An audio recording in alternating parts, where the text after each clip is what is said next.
Brady, il utilise le système qu'on utilise. Tom Brady, c'est l'exemple du gars à 43 ans qui a une hygiène de vie exceptionnelle, qui met tout de son côté, mais qui a compris ce que c'est le sens du professionnalisme. Jinx Spagnuolo? Usually it's the guy you're talking about. One of those weird announcer jinxes. Here's Brady's pass. It's Gronkowski!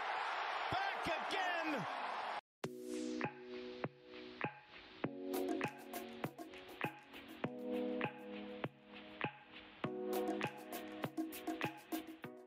Bonjour à tous, cette semaine à l'apéro du chef, on va rencontrer quelqu'un qui est comme tout entrepreneur multicasquette.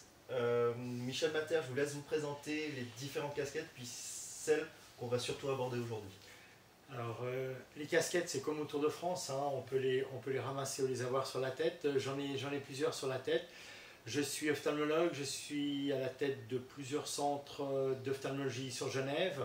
Je suis également à la tête des médecins genevois, vice-président des médecins suisses. Ça, c'est pour la partie, on va dire, ophtalmologie et médecine. Je suis également à la tête d'une start-up qui s'occupe de sportifs de haut niveau et de vision. Hein. On ramène le sport et la vision. Hein. L'ophtalmo et le sport, ce sont les deux choses dans lesquelles je suis à l'aise, très heureux, et puis réunir les deux, c'était vraiment un but en soi. Après, je suis élu à Berne, conseiller national, donc ça c'est l'aspect politique, et puis depuis peu de jours, vice-président des Verts libéraux suisses, ça c'est la casquette, on va dire, nationale au niveau politique. Du coup, la première question que je vais te poser, Michel, tu permets que je te tutoie? Mais bien sûr. Tu dors quand? Ah, moi je dors très bien, je dors, on va dire, allez, 6-7 heures par nuit, 7 heures par nuit, certaines nuits 8 heures. J'ai plusieurs chiens à la maison, donc c'est vrai qu'il y a un moment donné où ils font un petit peu de bruit et puis ils ont envie de sortir. Donc de toute façon, voilà, je suis plutôt un lève-tôt. J'aime bien être, je suis assez actif, on va dire, le matin au cours de la journée, mais le soir, je suis comme tout le monde. Et puis j'ai des week-ends très unplug où j'adore regarder les matchs de foot. Donc je regarde ça et puis... Oh, il y a des équipes pour ceux qui aiment l'OL, alors je regarde l'OL, et puis, voilà, et puis sinon c'est Manchester, surtout les rouges, hein, les bleus bof un peu moins, c'est surtout United depuis longtemps, et puis sur Genève, tout ce qui est Servette, c'est sans S, mais on pourrait mettre un S parce qu'il y a plusieurs équipes. Tout à fait. Tu es un vrai gamin du coin en fait. Alors moi je suis né à Plapalais, mes parents étaient commerçants, donc étant commerçant, j'étais un petit peu la génération clé autour du cou. On avait l'appartement qui donnait sur l'école, sur le préau de l'école, donc autant dire que j'étais tout le temps dans le préau de l'école. Ayant eu la chance d'avoir beaucoup de facilité à l'école étant tout petit, je lisais, je savais, et donc j'avais du temps pour courir après le ballon, faire aussi du hockey avec la balle, de tennis, du basket. Voilà, j'étais un peu freluquet, donc de temps en temps je finissais contre les espaliers, mais sinon ça allait bien. Et qu'est-ce qui a motivé du coup la création de cette start-up? Alors c'est vraiment, c'est un but pour moi, c'est-à-dire que le journal que je lis le plus, journal qui était immense à l'époque, qui s'est un peu réduit au niveau de la taille et qui est digital aujourd'hui, c'est l'Équipe. Et donc bien évidemment le sport, vraiment un fou de sport. Donc ça, et puis l'autre côté ophtalmologie, et puis j'adore m'intéresser aux gens, pouvoir apporter un plus aux gens, et puis j'ai pu réunir l'ophtalmologie et cet aspect sport avec bien évidemment le plus, c'est le cognitif. Le cognitif c'est quoi? C'est sa place au niveau de l'espace. Donc j'ai créé une société qui s'occupe en priorité, voilà, hein, en priorité de sportifs de haut niveau, ça s'appelle Neurovision Consulting, et puis cette boîte, elle se crée, elle avance gentiment avec des athlètes olympiques numéro 1 au monde, et puis des gens locaux, et puis de fil en aiguille, de très jeunes sportifs, et puis tous les gamins qu'on a, ils sont meilleurs à l'école, donc c'est pas mal, parce qu'on arrive à leur apporter un aspect attentif qui soit au focus. Okay. Et c'est encore bon pour un grand gamin de 40 ans qui veut retourner à l'école? Oui, alors retourner à l'école, je ne sais pas si on peut retourner à l'école. En tout cas, la formation continue à vie, c'est un des trucs qui m'intéresse aussi pour les gens. Je pense que notre société, elle doit évoluer, et puis on n'a plus un métier, une vie où on ne fait plus de formation. Je crois que pour toutes les personnes, il y a de la formation. Donc oui, on a des gens qui sont de tout âge, de toute génération.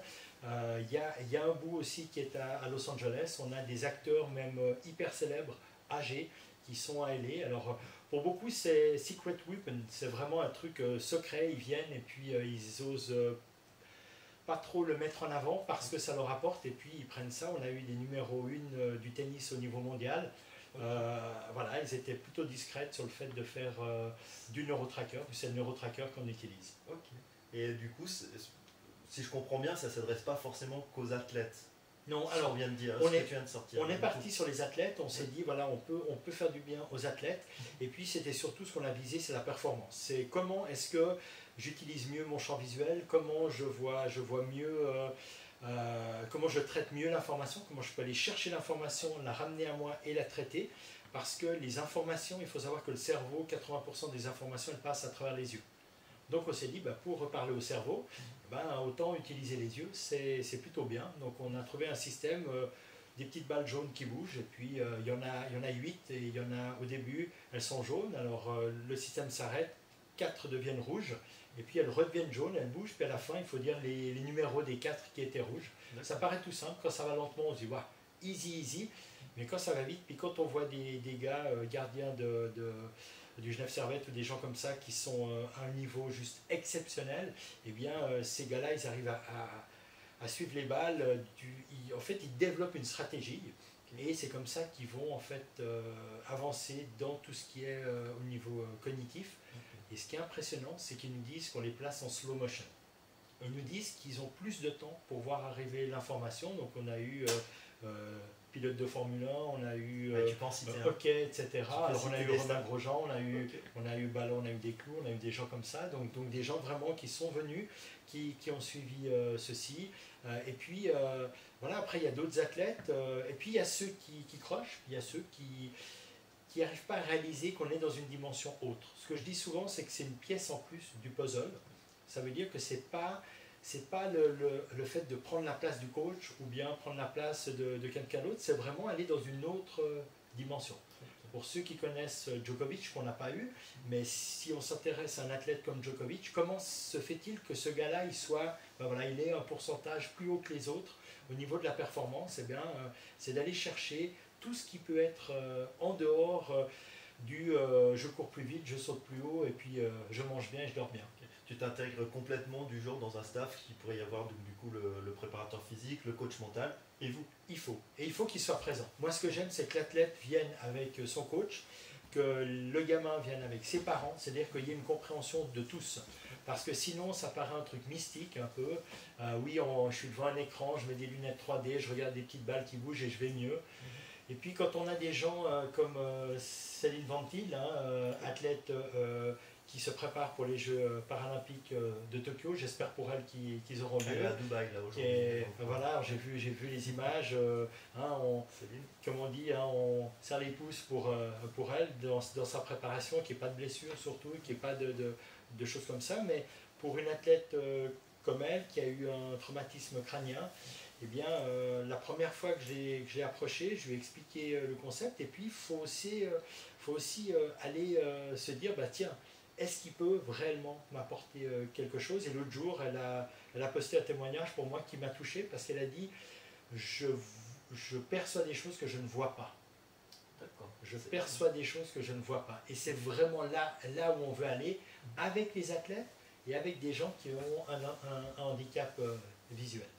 Ensuite, avec les gamins, c'est le côté attentionnel. C'est les mettre à l'intérieur, c'est qu'ils comprennent que le sport, c'est aussi un moment de concentration, un moment où on est dans sa bulle, mais où on est aussi en interaction avec son monde. Donc on va simplement aller au-delà pour arriver à avoir la performance. Et puis ce qu'on a réalisé aussi, c'est que je dis souvent que tout le monde peut acheter une vache et puis extraire du lait. Simplement, il y en a qui vont avoir un lait onctueux, puis il y en a qui vont avoir 3 gouttes parce qu'ils ne savent pas faire. Et nous, on a acheté un programme, qui est un programme assez simple à utiliser, mais on a compris la façon dont il fallait approcher ce programme. Et surtout, tu n'as pas breveté quelque chose, tu n'as pas créé quelque chose. C'est du service, d'accord. C'est du service, mais surtout, on a des compétences de très haut niveau avant l'utilisation de cet outil. Alors là, on fait ce qu'on appelle la baseline, qui est un examen ophtalmologique orthoptique, c'est-à-dire comment les yeux bougent, comment ils sont ensemble, si je vois une image, quelle est la stratégie que je vais utiliser. Ça, c'est hyper intéressant. On donne une image, il y a 8 secondes, et on voit exactement comment les gens vont faire une stratégie pour avoir le maximum au niveau des informations. Et puis, il y a aussi un examen neurovisuel, avec aussi le champ visuel, différentes choses. Et cet examen, qui peut durer jusqu'à 2-3 heures, il nous permet de personnaliser la prise en charge. Et c'est là où on est extrêmement fort. Alors, on a fait des présentations pour tout ce qui était aérospatial, on fait des présentations aussi pour d'autres, pour des grands clubs au niveau mondial, et puis pour des athlètes, mais aussi pour des monsieur et madame tout le monde. Ces jours, j'ai quelqu'un qui est venu qui m'a dit, ben voilà, j'ai fait un infarctus, j'ai des troubles de la mémoire, est-ce que voilà, j'ai des troubles cognitifs, est-ce que ça peut m'aider? Eh ben, on a dit, allez, challenge, on y va, et puis on se lance, et puis si on lui apporte quelque chose, tant mieux.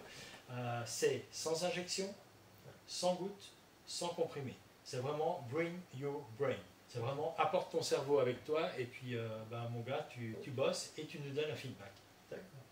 Quand j'entends tout ça et que je me rends compte de tout ce que tu fais, c'est quoi qui te pousse encore?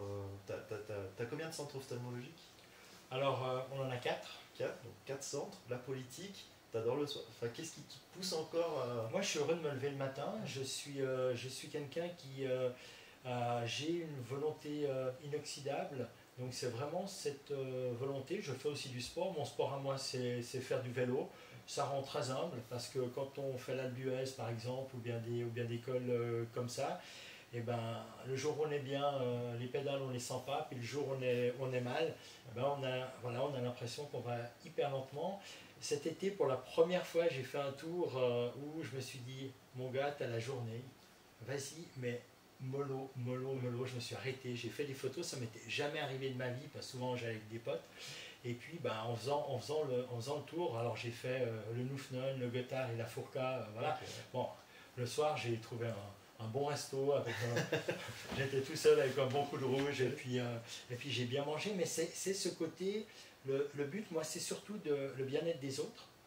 Alors, il y a le bien-être de la cité, il y a le bien-être individuel, et c'est vrai que si je peux apporter quelque chose en plus, et puis comme j'ai dit, j'adore le sport. Ce qui m'a frappé, c'est qu'on a eu des athlètes parmi les champions au niveau mondial, et ces athlètes, ils n'ont jamais une évaluation complète du point de vue ophtalmologique, orthoptique et neurovisuel. C'est des athlètes de très très haut niveau, et ils n'ont même pas ça. Et puis dans l'utilisation, ben on l'a vu ce week-end pour ceux comme moi qui ont vu un petit bout du Super Bowl. Moi j'ai vu la fin parce que j'ai ouvert les yeux à 3h30 du mat. J'ai une horloge comme ça biologique, puis j'ai été voir la fin du Super Bowl. Et ben, Brady utilise le système qu'on utilise. Tom Brady, c'est l'exemple du gars à 43 ans qui a une hygiène de vie exceptionnelle, qui met tout de son côté, mais qui a compris ce que c'est le sens du professionnalisme. 7 Super Bowl, 6 7, il en a plus lui que n'importe quelle équipe aux États-Unis. Je veux dire, c'est pas donné à tout le monde, mais il y a le travail qui mais je pense que c'est professionnel. C'est comme tous ces athlètes de haut niveau, ils sont professionnels. Et puis après, il y a ce qui est génial, moi j'adore, c'est des jeunes, des juniors, qui tout d'un coup veulent aller de l'avant et puis veulent aller chercher un truc en plus. Ça fait quoi d'être à Berne? Ça fait quoi d'être à Berne? Ça fait d'être un élu, ça veut dire que c'est aussi une responsabilité. Quand on entre dans le palais fédéral, eh bien, la première fois, on est impressionné. Quand on a chacun son petit bureau, sa chaise, et puis ce sont des responsabilités parce que ce sont des gens qui nous élisent. Et puis ces hommes et ces femmes qui nous élisent, ils veulent qu'on porte un message. Et après, c'est surtout l'art du compromis, ça me plaît, c'est-à-dire il n'y a aucun groupe au jour d'aujourd'hui en Suisse qui peut dire politiquement j'ai la majorité. Donc on doit au moins être à 3 partis pour avoir la majorité. Donc il faut aller chercher les alliances. Et puis il y a 2 chambres, il y a le national et les États. Donc en plus d'avoir les alliances, il faut vraiment comprendre le système. Mais ouais, je suis à la commission des finances, c'est une énorme responsabilité. J'ai commencé avec des dizaines de millions, des centaines de millions, des milliards, des dizaines de milliards. Donc on voit que les chiffres grandissent parce que la crise elle est terrible et puis cette crise, il faut avoir la réponse. Et puis ce qui me tue, c'est qu'on vote des choses, on vote des crédits, on vote de l'argent et puis l'argent, on a l'impression qu'il il arrive en caravane et puis que la caravane elle s'est arrêtée je ne sais pas où, mais que les gens à la fin du mois ils n'ont pas l'argent et pourtant on a débloqué les crédits. Et ça c'est un peu tu peux vraiment le témoigner parce que tu es aussi entrepreneur. Quoi, oui, bah, je suis entrepreneur, je sais ce que c'est les racheter, je sais ce que c'est la demande de crédit à la banque, je sais ce que c'est de recevoir tout d'un coup du jour au lendemain plusieurs centaines de milliers de francs et puis voilà, il faut l'argent ça se gère, il faut de la rigueur. Je sais ce que c'est les aides. J'ai été à Berne lutter pour que les indépendants ils puissent avoir aussi les questions de perte de gains, les patrons. Après, il y avait des limites. Hein. J'avais beaucoup discuté aussi, par exemple, avec les physiothérapeutes qui avaient. La limite était, je crois, 90 000. Ceux qui étaient au-dessus, ils n'avaient rien. Ceux qui étaient en dessous, ils avaient le droit à quelque chose. Voilà, là, on a beaucoup parlé des cas de rigueur, par exemple, avec une limite à 40%. Moi, j'aime pas les limites, parce que le gars qui a créé son entreprise en 2020, ben, il compare avec quoi? Bon, on ne sait pas. Et puis celui en 2019 qui a une super année, ben, tant mieux. Celui qui a une très mauvaise année, ça veut dire quoi? Et puis celui qui a 38%, il n'aurait rien. Alors maintenant, les chiffres ont diminué parce qu'on a compris qu'il fallait aussi mettre le nombre de jours où c'était fermé, ce qu'on a réclamé depuis un certain temps.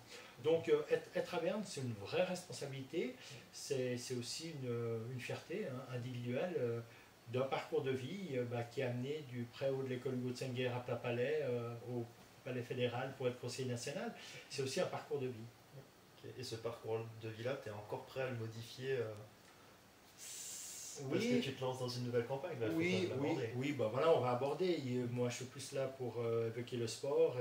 Mais le sport, c'est la vie, c'est ce qui est important. Après, voilà, je me présente pour être conseiller d'État à Genève. L'agenda était 2023. Ben, voilà, vu les circonstances que l'on sait, c'est 2021. Donc, je fais campagne. Ce qui m'intéresse, ce sont les thématiques. C'est faire avancer en fait les thèmes. À Berne, par exemple, j'ai très vite appris que quand on a une super idée, peut-être c'est pas soi-même qui doit la porter, mais peut-être c'est quelqu'un de la gauche ou de la droite qui doit la porter, cette idée, et qui aura peut-être l'éclairage sur elle ou sur lui, mais c'est pas grave, c'est l'idée qui avance. L'idée, par exemple, le mariage pour tous, je veux dire, qui est un truc, les Verts libéraux, pendant 7 ans et demi, on a lutté, avec d'autres après qui nous ont rejoints, et tant mieux. Hein. Et ben c'est une idée qu'on a partagée, et puis in fine, c'est cette idée qui avance. Donc, pour la cité à Genève, il y a beaucoup à faire. Beaucoup de gens me disent que je suis courageux de le faire, mais ce n'est pas du courage, c'est un travail que je souhaite effectuer sur Genève. Okay. Et comment tu vois 2021 du coup? 2021, une année difficile, une année compliquée. Tous ceux qui ont acheté le calendrier 2021, ils n'ont toujours pas compris ce qu'il y avait de différent par rapport à celui de 2020.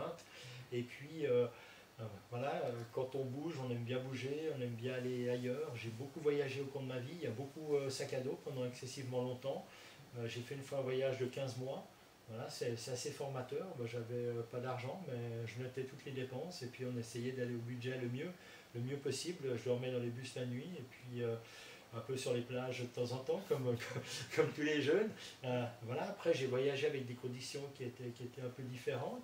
Tu es toujours sac à dos ou tu es devenu première classe? Non, je suis devenu un peu plus. Non, première classe, non. Alors, c'est pas mon truc, mais c'est vrai que si je peux faire un retour en business grâce aux miles, je le fais. Hein. Si la compagnie, parce que j'ai dépensé un peu d'argent, Malou, je veux dire, un siège qui est flat, pourquoi pas. Et puis, souvent, je rebosse le lundi. Donc, si je reviens de Los Angeles, c'est plutôt bien. Puis après, ce sont les cultures. Quand on voyage, on s'aperçoit qu'il y a des gens qui n'ont rien, qui sont heureux à l'autre bout du monde, et puis ça nous remet un peu les pieds sur terre. Puis moi, voilà, mais ça veut dire aussi que voilà, on peut voyager en Suisse. J'adore aussi j'adore la Suisse, c'est bien, mais après, j'aime bien aussi aller plus loin. Okay. Le jeune entrepreneur qui nous regarde, là, tu lui dis quoi comme conseil? Eh ben, que c'est un monde génial, que l'entreprise, c'est vraiment, il faut y aller, on est indépendant, on a des soucis, on a des joies, on a des grands moments, on a des moments où on se pose la question, mais pourquoi je l'ai fait? Neurovision, ça fait un bon moment que j'ai lancé le truc, voilà, ça grandit, puis on voit que on a des résultats qui sont juste fantastiques, et puis on voit que ça grandit, ça prend, les athlètes qui viennent, ils sont super stupéfaits de dire waouh, il y a un truc dont personne ne m'a parlé jusqu'à aujourd'hui qui est qui est juste là et puis qui m'apporte un plus. Et puis le monde de l'entreprise, c'est ça. L'autre jour, j'ai été voir une entreprise qui fait des panneaux solaires, du photovoltaïque. On a 5 ans de retard sur le canton de Vaud. Bah oui, c'est pas compliqué, on construit, on met des panneaux et puis on y va. Hein. Je veux dire, l'autoconsommation, pourquoi pas. Puis si je produis plus, ben, je vends aux voisins. Hein. Pourquoi pas vendre aux voisins. Alors on reconnaît le libéral. Oui, il y a un côté. Alors on va vendre aux services industriels qui eux revendent aux voisins. Hein, on va pas aller mettre là. Ah, peut-être que le voisin s'est branché en fait chez moi. Oui, ça. Et c'est l'autoconsommation pour deux. Le mot de la fin pour toi de cette interview? Un mot de la fin, c'est un grand merci parce que c'est un espace aussi pour s'exprimer, pour montrer les passions, pour montrer l'amour du sport, l'amour de Genève. Et puis voilà, j'ai pas besoin d'être très long. Moi, les conclusions qui sont longues, elles m'ennuient. C'est le plus beau, c'est demain. Magnifique. Merci à toi. Merci Michel.